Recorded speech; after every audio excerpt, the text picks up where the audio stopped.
সেই নীতি তো ছিল ৭২-এর সংবিধান।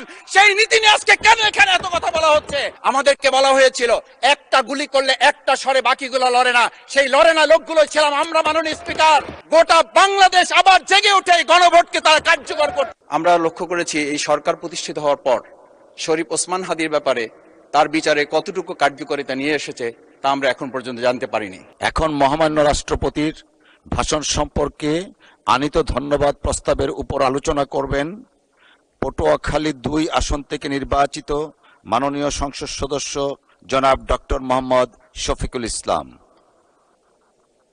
আপনার সময় ৫ মিনিট। আমার তো ৮ মিনিট ছিল, আমি যতটুকু জানি। আসসালামু আলাইকুম। মাননীয় স্পিকার, আপনাকে ধন্যবাদ।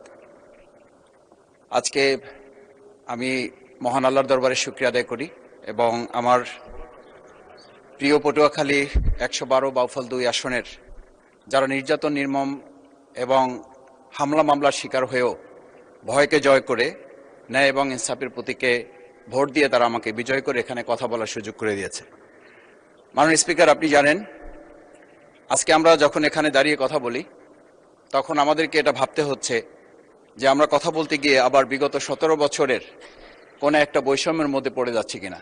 কিন্তু আমাদেরকে এটা ভাবতে হচ্ছে আমরা যখন এখানে দাঁড়িয়ে কথা বলছি, আমাদের কথা বলার সময় শহীদ শরীফ ওসমান হাদি ইনসাফের পক্ষে কথা বলার সময় বলেছিল, আমার প্রতি যে জুলুম করবে আমি তার সাথেও ইনসাফ করতে চাই। আমরা লক্ষ্য করেছি এই সরকার প্রতিষ্ঠিত হওয়ার পর শরীফ ওসমান হাদির ব্যাপারে তার বিচারে কতটুকু কার্যকারিতা নিয়ে এসেছে তা আমরা এখন পর্যন্ত জানতে পারিনি। আমার মনে হয় আমরা সংবিধান নিয়ে ঘাটাঘাটি করতে করতে যদি সংবিধানই আমাদের রক্ষা করতে পারত, তাহলে সংবিধান আমাদেরকে বলে দিত যে আমাদের সেদিন বালু ট্রাক সরানোর ক্ষেত্রে সংবিধানের পৃষ্ঠা আমাদেরকে খুঁজতে হতো। সংবিধান যদি আমাদেরকে রক্ষা করতে পারত, তাহলে ৭২-এর সংবিধানের আলোকে আজকে আমাদের এখানে থাকার কথা না। আমি শফিকুল ইসলাম মাসুদ, আমার এখন জেলখানায় থাকার কথা। সংবিধান যদি মানতে হতো তাহলে আমাদের মাননীয় প্রধানমন্ত্রী বাংলাদেশে থাকার কথা না, ওনার দেশের বাইরে থাকার কথা।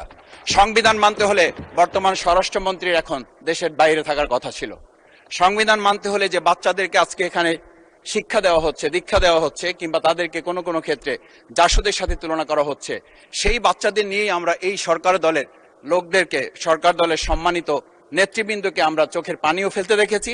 আবার কাউকে কাউকে কথা বলতেও শুনেছি যে এই সমস্ত বাচ্চাদের, আমরা তাদের শিক্ষার্থীদের আন্দোলনের সাথে আমাদের কোনো সম্পর্ক ছিল না।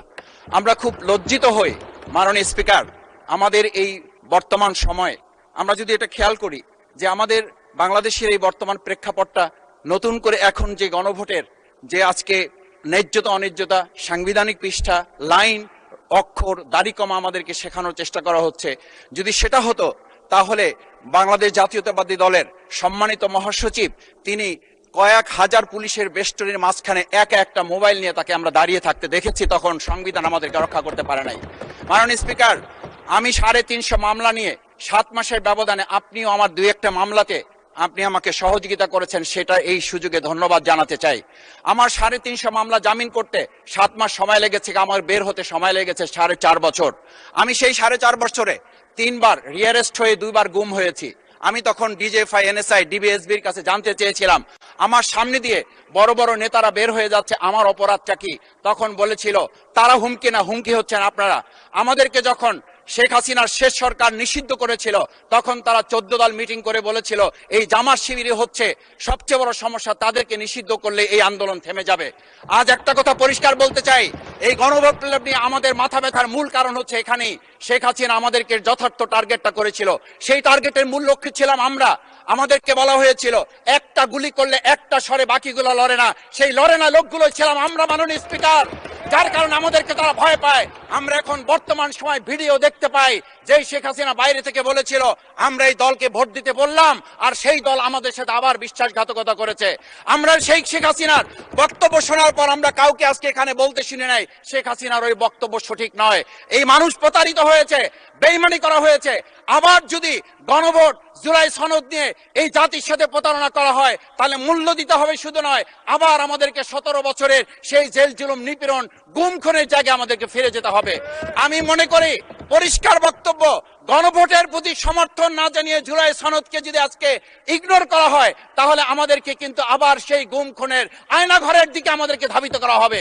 আমি মনে করি গণভোটের বিরোধিতা করার অর্থ হচ্ছে আমরা আয়নাঘরকে সমর্থন করতে চাই। গণভোটের বিরোধিতা করা মানে হচ্ছে 70% মানুষকে আমরা অন্যায্যভাবে তাদেরকে আবার ধিক্কার জানাতে চাই। আমি এখানে স্পষ্ট বলতে চাই, আপনারা যেমন 51% সমর্থন নিয়েছেন, 70% প্রায় জনগণ কিন্তু গণবিপ্লবের গণভোটের পক্ষে তারা রায় দিয়েছে। আপনাদের যে সেই 51%-এর তুলনায় সেই 70% প্রায় গণভোটকে যদি আপনারা ইগনোর করেন, তাহলে আমি বলবো আমার বাউফল, আমার পটুয়াখালী শুধু নয়, গোটা বাংলাদেশ আবার জেগে উঠে এই গণভোটকে তারা কার্যকর করতে। স্পিকার, আমি পরিষ্কার এই কথাটা এই জন্য বলছি, আজকে সংবিধানের লাইন ধরে ধরে যদি আমাদেরকে এই কথা জানতে হতো, তাহলে আমাদের নেতৃবৃন্দকে ফাঁসির মঞ্চে যেতে হতো না। আমার মতো ছোট মানুষের কাছে সে সময় ডিজিএফআর কাছে প্রস্তাব এসেছিল, আপনারা কি চান, মন্ত্রিত্ব চান, দেশ পরিচালনা চান, সবকিছু দেওয়া হবে, শুধু শেখ হাসিনার নীতিতে আপনারা আসেন। সেই নীতি তো ছিল 72-এর সংবিধান, সেই নীতি নিয়ে আজকে কেন এখানে এত কথা বলা হচ্ছে? আমরা পরিষ্কার জানি, আমরা যদি সেই 72-এর সংবিধানকে ভালোবাসি, তাহলে এখানকার নেতৃবৃন্দ এবং মরহুমা বেগম খালেদা জিয়া নিজে বলেছিল, আমরা সুযোগ পেলে এই সংবিধানকে আমরা ছুঁড়ে ফেলে দেব। সেই সংবিধানের প্রতি আজকে বর্তমান সরকারি দলের কেন এত প্রেম জাগ্রত হয়েছে, এটা বাংলাদেশের মানুষের জানার অধিকার আছে। আমি আমার প্রিয় বাউফলের মানুষের প্রতি ভালোবাসা শ্রদ্ধা জানাই। যেই বাউফলবাসী আমার দাবি আদায়ের জন্য, আমার এলাকার মানুষের অধিকার আদায়ের জন্য এখানে দিয়েছে,